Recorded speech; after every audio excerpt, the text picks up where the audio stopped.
Hello friends, एक बार फिर से आपका स्वागत है आप ही के यूट्यूब चैनल एपी ब्लॉगर में। दोस्तों, आज हम बात करेंगे कि एस सी एन जी और नॉर्मल सी एन जी में क्या डिफरेंस होता है। देखो, एस सी एन जी जो हमें नाम मिला है वो मिला है मारुति से। मारुति अपनी जितनी भी सी एन जी फिटेड गाड़ियां हैं जो अपनी फैक्ट्री में फिट करती है उनको एस सी एन जी का नाम देती है, यानी कि स्मार्ट सी एन जी का। तो आज हम ये जानेंगे कि वाकई में क्या उसमें ऐसा चेंजेस है या क्या उसमें स्मार्टनेस ऐसी है जो उसमें है और दूसरी जो फैक्ट्री फिटेड नहीं है, यानी कि जो आफ्टर मार्केट फिटिंग में है, जो सीएनजी किट्स हैं उनमें ऐसा क्या नहीं है जो मारुति लगा के हमें देता है। तो सबसे पहले हम ये जान लेते हैं कि ये है क्या। एस सी एन जी ऐसा कुछ भी नहीं है दोस्तों। एस सी एन जी है यानी कि sequential C N G kit, जो कि अपनी गाड़ियों में आजकल मारुति लगा के देने लगी है। इसके पीछे कारण ये है, जो इन्होंने एस लगाया है अपने सी एन जी से पहले, उससे पीछे सीक्वेंशियल, इसका मतलब है सीक्वेंशियल सीएनजी। क्योंकि आप देखते हैं जितनी भी गाड़ियां 2012, 13, 14 की जो गाड़ियां हैं जो फैक्ट्री फिटेड आती थी मारुति की तरफ से, उसमें ये एस सी एन जी का इस्तेमाल नहीं करते थे। कारण इसके पीछे, क्योंकि वो उन टाइप में जो उस समय पे गाड़ियां आती थी उसमें वो लगाते थे वेंचुरी किट, सीक्वेंशियल नहीं लगाते थे, कन्वेंशनल किट लगाते थे।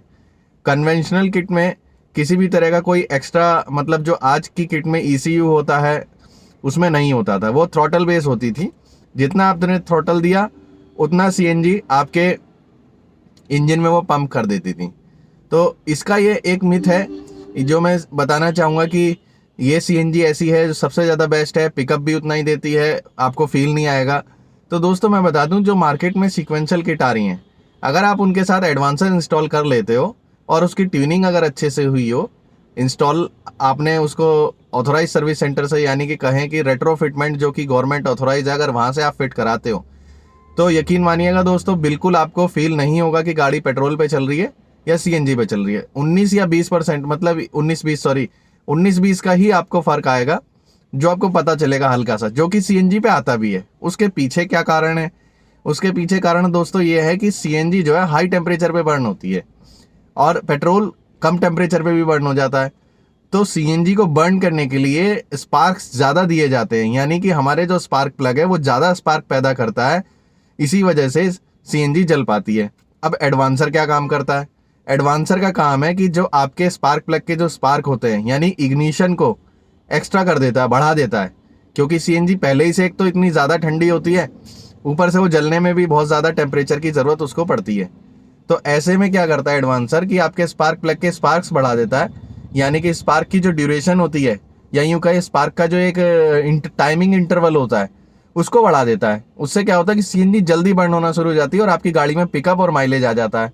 यानी कि अब अगर आप एक चीज़ ध्यान से समझिएगा, आप टाइमिंग एडवांसर नहीं लगाते और सीएनजी पहले ही हाई टेम्परेचर पे बर्न हो रही है, तो वो क्या होगा, कुछ सीएनजी बर्न होगी और उसका कुछ परसेंटेज ऐसे ही आपके साइलेंसर से बाहर निकल जाएगा। मीन्स वो अनबर्न रह जाएगी, बर्न नहीं हो पाएगी प्रॉपर तरीके से। इसी वजह से आपको क्या लगता है, माइलेज में कमी लगेगी, गैस खत्म हो जाएगी जल्दी और आपका पिकअप प्रॉपरली नहीं आता। ये चीज़ें हैं दोस्तों।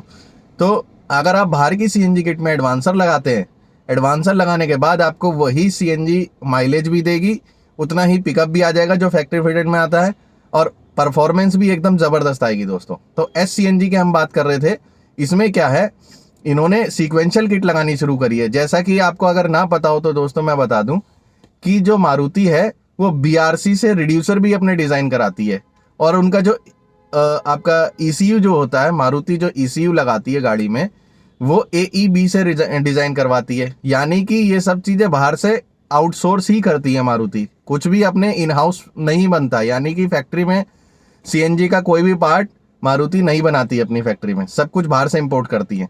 अब आप ये लगाइए, जो इसका ईसीयू है वो एईबी डिज़ाइन करके दे रही है, आपका रिड्यूसर बीआरसी डिज़ाइन करके दे रहा है, पाइपिंग भी किसी दूसरी कंपनी से डिज़ाइन कराती है, स्टेनलेस स्टील जो पाइप यूज़ करती है वो भी दूसरी कंपनी का है। तो फिर किस तरीके से स्मार्ट सीएनजी ये हो जाती है।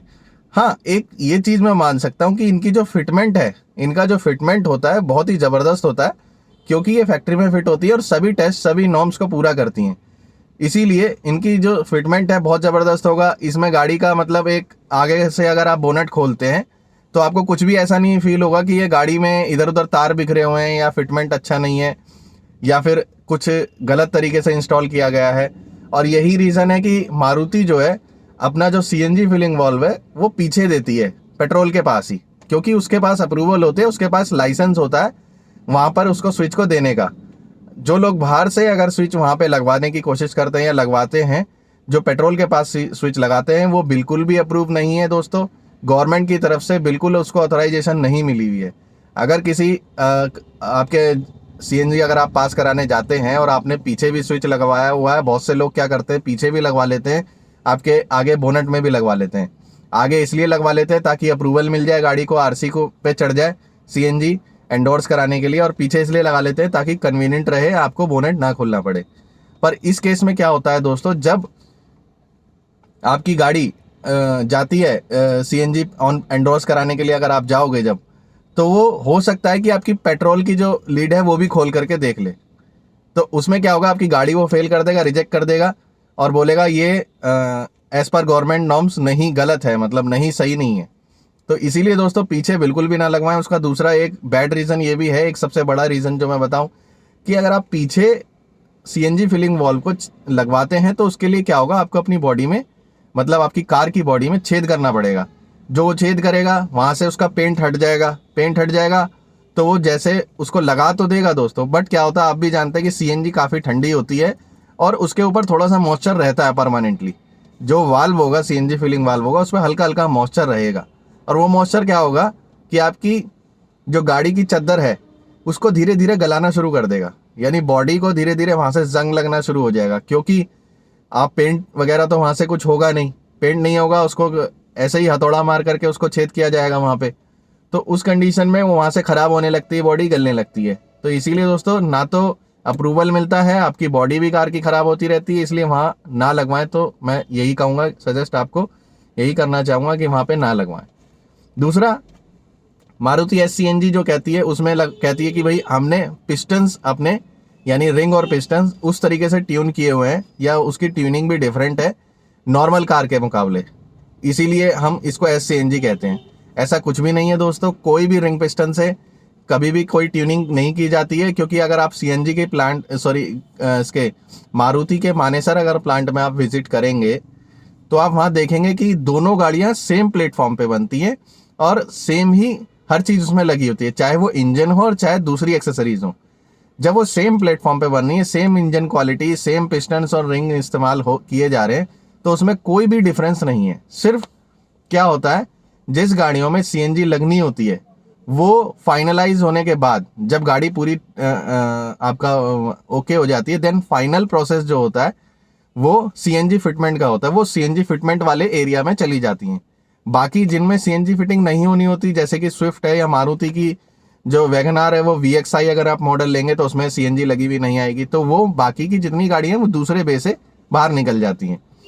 ये इसमें चेंजेस होता है। तो किसी तरीके का कोई, आप बहुत लोगों के माइंड में ये रहता है वियर एंड टीयर होने के चांसेस ज़्यादा रहते हैं सीएनजी लगवाने के बाद, या अगर हम बाहर से लगवाएंगे तो इंजन जल्दी ख़राब हो जाएगा। ये सिर्फ और सिर्फ एक मिथ है दोस्तों, इसमें कोई भी सच्चाई नहीं है। कोई भी आज तक ये प्रूव नहीं कर पाया कि सीएनजी की वजह से गाड़ी का इंजन पे खराब लोड पड़ता है या ख़राब हो जाती है, ऐसा कुछ भी नहीं है, सिर्फ एक ये मिथ है। दूसरा दोस्तों, एक चीज़ और कही जाती है कि वो शॉकर्स को ट्यून करती है। मीन्स अगर आप फैक्ट्री फिटेड गाड़ी लेंगे, फैक्ट्री फिटेड सीएनजी अगर आप लेते हैं, तो आपके रियर सस्पेंशन को मारुति ट्यून करके देता है, जिसमें कि पूरी तरह से सच्चाई है दोस्तों, ये बिल्कुल सच है। हाँ, वो शॉकर जरूर ट्यून करके देते हैं, उस शॉकर को थोड़ा सा ऊपर के मतलब उठा देते हैं, पैडिंग लगाते हैं या क्या करते हैं वो नहीं पता, बट वो शॉकर को बिल्कुल ट्यून करते हैं ताकि गाड़ी आपकी कहीं भी गड्ढे में या किसी तरीके से ना ज़्यादा लगे। उसमें दोस्तों एक चीज़ मैं और कहना चाहूँगा कि जब आप बाहर से सीएनजी लगवाते हैं तो उसमें आपको शॉकर्स को बिल्कुल भी ट्यूनअप कराने की ज़रूरत नहीं है। शॉकर को कैलिब्रेशन बिल्कुल छेड़ने की ज़रूरत इसलिए नहीं है क्योंकि शॉकर पहले से कैलिब्रेटेड जो होते हैं कंपनी की तरफ से होते हैं, और उसमें जब आपको बूट स्पेस दिया जाता है, यानी कि अगर आपकी गाड़ी में सपोज करिए कि 200 लीटर का बूट स्पेस है, तो वो किस लिए दिया जा रहा है, वो लगेज रखने के लिए, यानी कि उसमें वजन रखने के लिए दिया जा रहा है। 60 से 70 किलो का अगर आपकी डिग्गी में परमानेंट वजन चल रहा है तो इससे शॉकर पे किसी तरह का इफेक्ट नहीं पड़ता है। इसको बिल्कुल भी आप ट्यूनअप बाहर से ना कराएं। बाहर से ट्यूनअप कराने के नुकसान ये है दोस्तों कि वो पैडिंग जो यूज़ करते हैं वो जो गलत तरीके से यूज़ करते हैं, क्योंकि उसका जो कैलिब्रेशन होता है, जो शॉकर्स होते हैं हमारी गाड़ी के, वो प्रॉपरली कंपनी से ट्यून होकर आते हैं। उसमें अगर छेड़छाड़ आप बाहर से कराते हैं तो हो सकता है शॉकर्स आपके लीक हो जाए, जिसमें लीकेज की प्रॉब्लम आने लगे, शॉकर जल्दी ख़राब हो जाए। तो कोई सी भी आपकी गाड़ी हो तो उसमें आप कोशिश करिए कि रियर सस्पेंशन आपको ना छिड़वाने पड़े।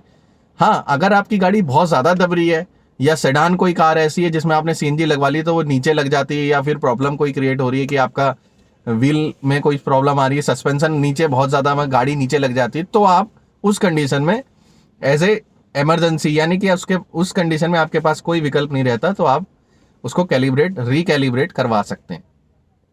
और दोस्तों मारुति ये भी कहता है कि उसके पास डुअल इंटरडिपेंडेंट ईसीयू है, यानी कि वो जब जिस गाड़ी में सीएनजी फिटेड देता है उसमें डुअल ईसीयू होता है। तो दोस्तों ये तो बाहर अगर आप गाड़ी फिटमेंट कराएंगे, जो सीक्वेंशियल किट आ रही है उसका भी अपना एक ईसीयू रहता है, यानी कि अगर बाहर फिटमेंट होती है तो उसमें भी आपका डुअल ईसीयू हुआ। एक तो मारुति का जो कंपनी फिटेड है जो पेट्रोल ईसीयू होता है, और एक दूसरा जो सीएनजी पे वर्क करता है।